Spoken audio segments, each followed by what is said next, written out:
Hi, I'm Daniel Zengel with Regenitech, joined once again by Don Lipscomb. And we're going to be talking about the use of stem cell therapy for patients with limb ischemia. So, limb ischemia is when a limb, most commonly the legs, has issues with blood flow. It's a vascular disease. So, it's very common in patients that have diabetes or maybe patients who have hardened arteries, something that's preventing blood flow to the legs. And it's a very serious condition because when your legs lose blood flow, you're going to see things like wounds that won't heal, chronic ulcers, necrosis where the skin can literally start dying back. And this condition is so serious that there's a 20% mortality rate within 6 months of diagnosis. Okay, so you can see this is, for many patients, as serious as some of the most life-threatening diseases out there. And unfortunately, about 40% of patients diagnosed with limb ischemia are not candidates for surgical procedures, and there are really not many or not any medications that have been proven effective to help these patients. Prospects are grim. Yeah, it looks really grim, and fortunately, there is some promising research that's coming out showing how stem cells derived from bone marrow can or may be able to help these patients. So, Don, can you tell us a little bit about the research we know about? Absolutely. So we're going to take a little walk down history lane for this one. So in 2002, early work was done on bone marrow transplantation of cells in patients with ischemia. So these authors actually hypothesized that since angiogenic growth factors promote development of new arterial blood vessels, that a system that consistently could deliver a supply of these growth factors could be a viable option for treatment of ischemic patients.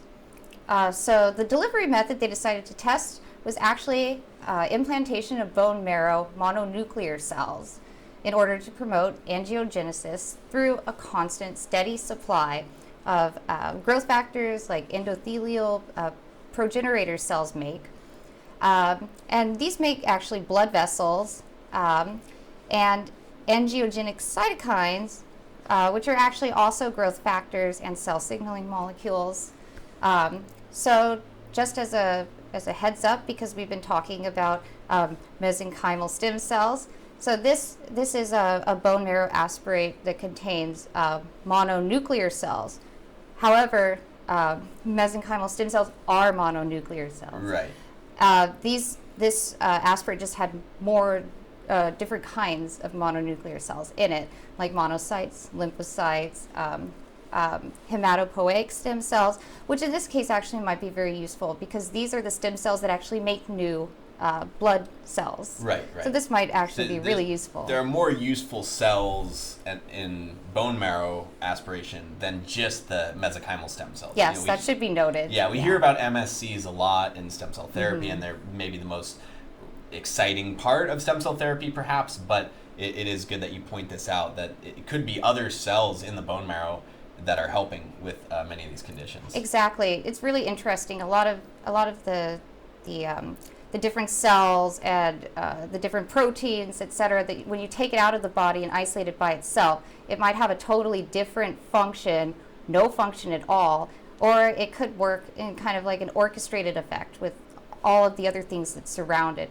So it's really important to take anything you take out of the body, you have to take it in context of its function and also what's surrounding it. Right. Which would make sense if you're doing a autologous bone marrow aspiration. It's still going to be in the context of all those other cells and proteins, growth factors, whatever else is in there. Exactly. So for this study, the one done in 2002, so the authors were doing a pilot study actually to test the safety of use of these bone marrow mononuclear cells. And they did 2 actual separate trials. The first one was 25 patients with very, very severe recurring ischemia. So they injected the bone marrow mononuclear cells into the most ischemic leg, and then they injected a saline solution as a placebo control. Right. in the less ischemic leg. So they just wanted to make sure it was safe. Right. And this showed no adverse effects. And actually, they moved on to do, a slightly more robust study where they recruited a second group of patients, and they randomly injected each patient with either bone marrow mononuclear cells or just blood that was drawn for sort of, I guess it was a placebo control. Yeah, it was. Yeah. They call it I don't know if they specifically call it a placebo, but it's kind of as close as they could get. They wanted to inject something. I guess they could have done a saline.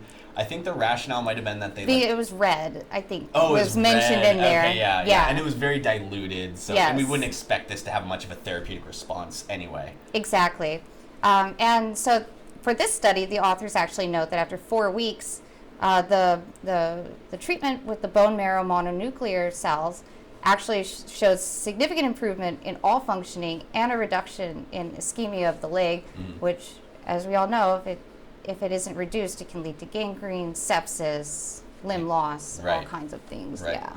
So that's great, very promising. And that's back in 2002. That was back in 2002. And then there's also another study that's a little more recent. Exactly. So nearly 10 years later, so further research was conducted to evaluate the effectiveness of bone marrow aspirate concentrate therapy. So this is where they actually will take the bone marrow aspirate and concentrate just the growth factors and Yeah, essentially the they're MSCs. isolating the buffy coat layer. Usually. Exactly. So that's going to have the mononucleated cells. Exactly. And, the MSCs are going to be in there. Yeah, and they try to get those to much higher concentrations that would normally be found circulating in the body or even in the bone marrow to begin with. Right, yes. Supraphysiologic levels, as they say. Super bio-orthopedic. And the patients that they selected for this trial, there were 48 patients. And all of these patients had already exhausted every single other option. Most of them weren't candidates for surgery. And a lot of them, they really did think that they were going to lose one of their limbs. Right. And so this is why it's kind of last-ditch effort. Right. Let's see if we can save it and our lives. So these 48 patients were in a randomized, double-blind, placebo-controlled. So this was a bit more of a robust style. Yeah. And it's interesting in this study, it's kind of, I have mixed feelings about it. Yeah. Because on one hand, it's good that they did placebo control.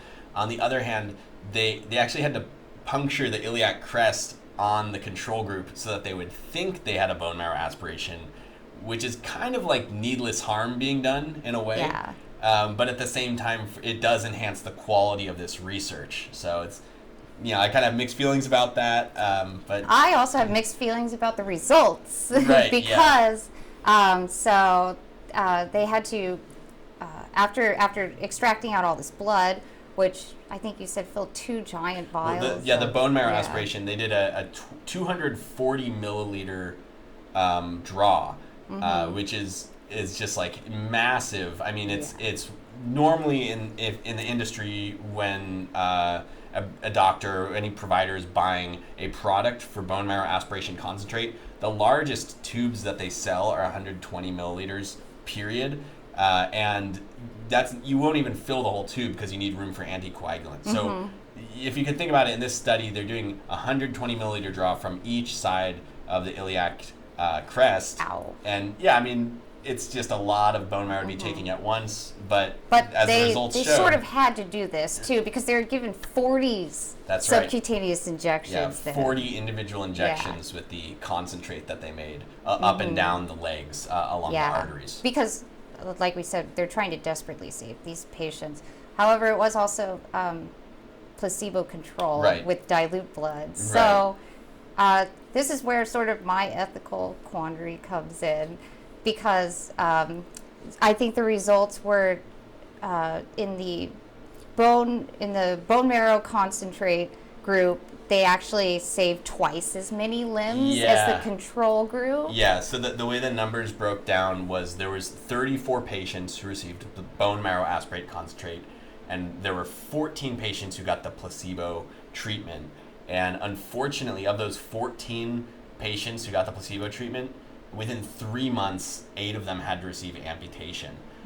You compare that with the bone marrow group, there was 34 patients, and within 3 months, only 9 of them needed amputations, which is actually, it's more than double. There's more than twice as many patients in terms of percentage in the placebo group needed amputation compared to the bone marrow group. Yeah, and it seemed almost like maybe just an overall literature search would have been good as a control. Maybe if there's even been enough literature on this topic. I'm not sure. Yeah. But anyway, I do think that this is evidence, though, that to prevent loss of limb, extensive surgery, death, I don't see any reason why this couldn't be implemented as a last-ditch effort to save your life, save your limbs, save your health. And it's worth noting this. There's no reason why this procedure could not be performed, right? We're talking about bone marrow aspiration concentrate. Exactly. With non-cultured stem cells. So this is an autologous bone marrow aspiration concentrate. It is legal. It is the FDA is all right with this. So we have a study that's coming out showing it's more than cutting in half the rate of amputations for limb ischemia.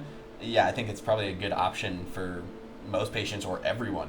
I definitely hope that more trials come out. Yeah, absolutely. All right, Don, well, thank you for that. We might have one more video coming up here, so stay tuned.